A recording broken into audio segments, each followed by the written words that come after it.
So I'm Anna Hansel. I'm Community Manager for POhWER Advocacy, and this is a presentation about what we do in Gloucestershire, so Gloucestershire Health and Social Care Advocacy.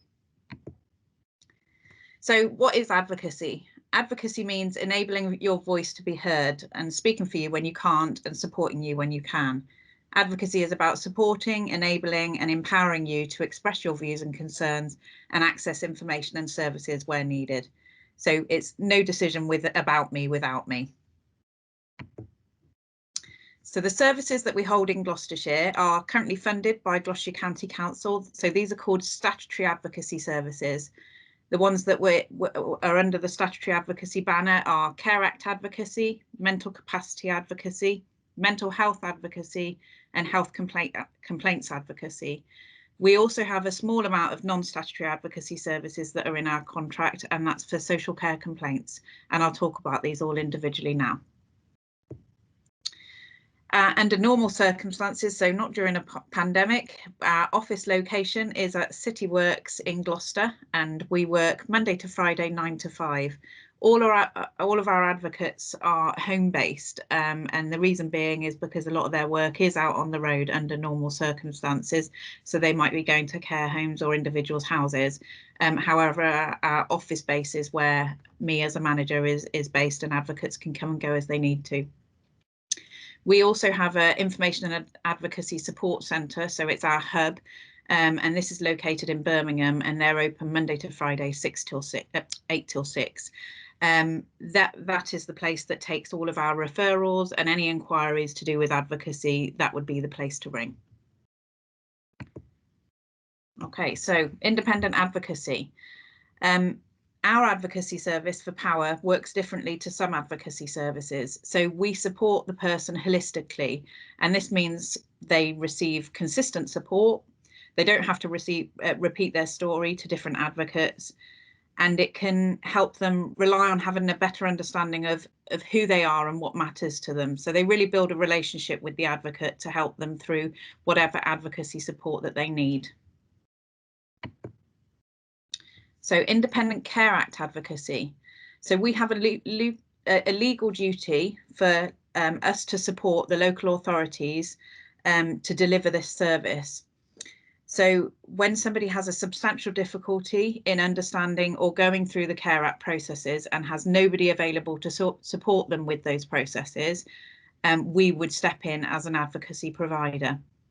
The aim of independent advocacy under the Care Act is to enable people who have substantial difficulty to be involved in the Care Act processes, to be supported in that involvement as fully as possible, and where necessary to represent them and speak on their behalf. The ultimate aim of people's wishes, feelings and needs to be represented and at the heart of this process. So the Care Act processes that we have are listed here. The main ones that we support on a daily basis are Section 9 under needs assessment, Section 25 preparing a support and care plan, and Section 27 revising a support and care plan. There are other ones obviously that are on the list, but those are the ones that we mainly support with, and that's us linking with social workers to support through those processes. Social care complaints. So this is the small amount of non-statutory advocacy that we support with, and this is for people who are eligible for Care Act advocacy but want to complain about their experience of adult social care. So if they're eligible for Care Act advocacy in that they have substantial difficulty to engage in the process and no family or friends available to support them, then they would be eligible for social care complaint advocacy if they would like to make a complaint about their experience. Independent mental capacity advocacy, or also referred to as IMCA. So the IMCA service provides independent safeguards for people who lack capacity and have no one else other than paid staff to support or represent them. There is a legal requirement to refer to an IMCA for decisions regarding a change of accommodation. So this could be moving from their own personal home into a care home, and if somebody lacks capacity and hasn't got somebody to support them with that process, then yes, they would need an IMCA. Serious medical treatment. So this could be, for example, in COVID times, we have lots of referrals for people who may need a vaccine.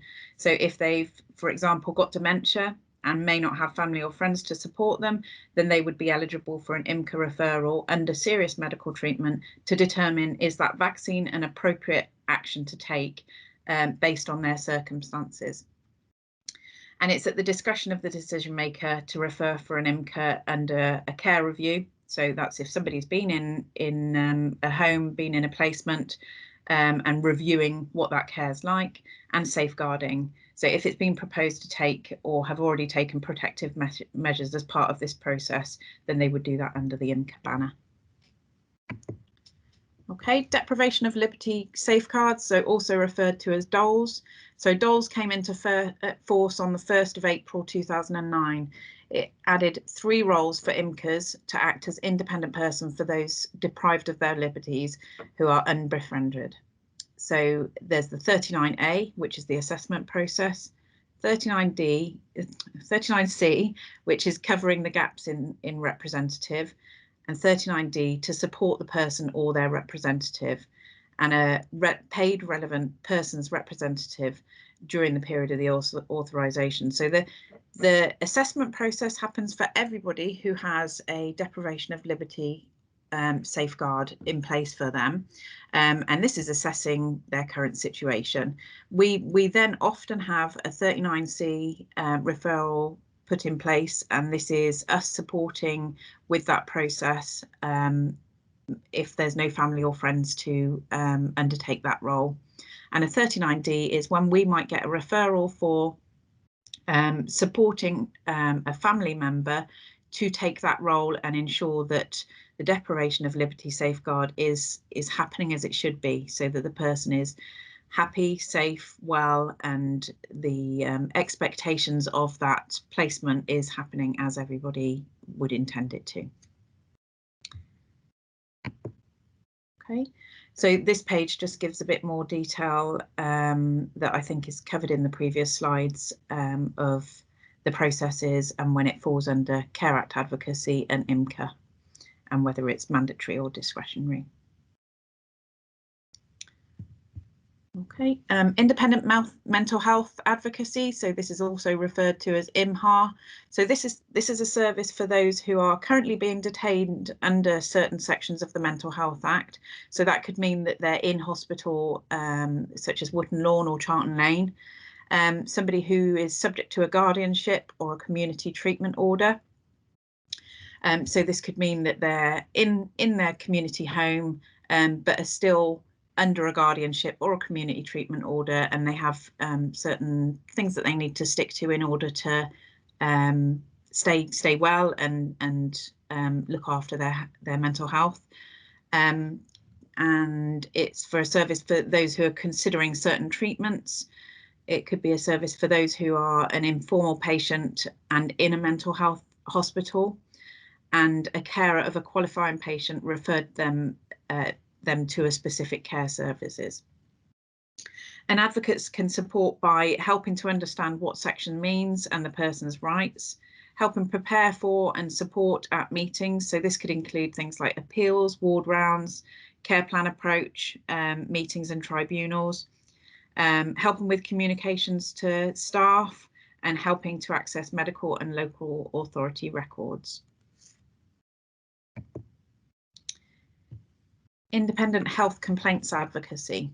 So this is support to make a complaint about any NHS funded service. It's a service that's available to people who reside in Gloucestershire.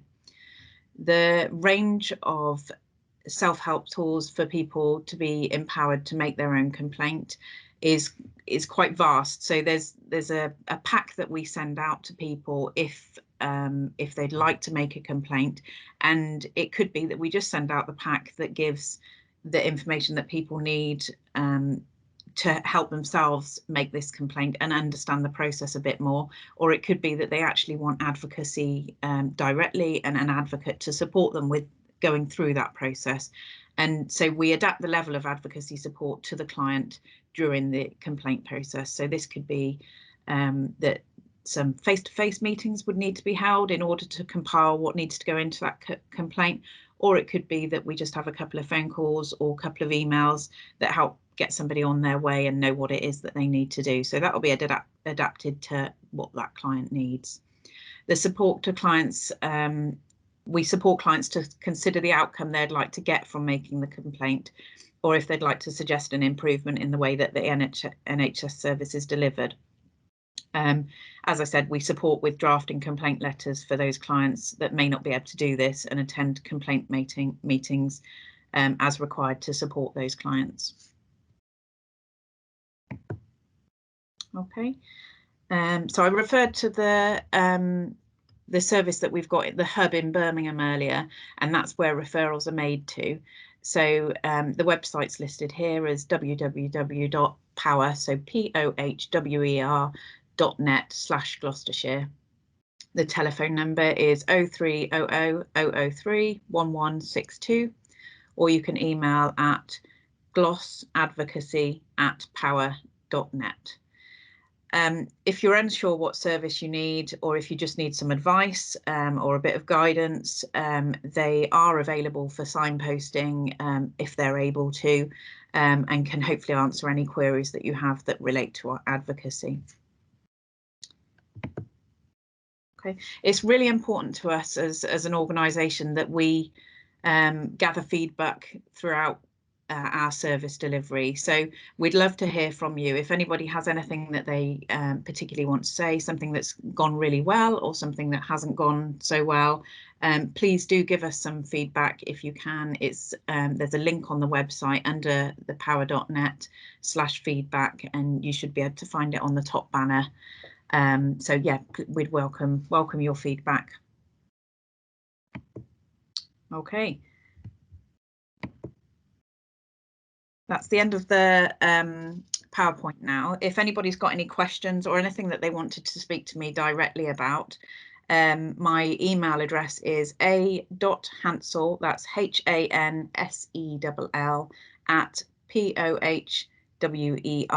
@POhWER.net. Please feel free to contact me, and I'll try and answer any queries or have any discussions as needed.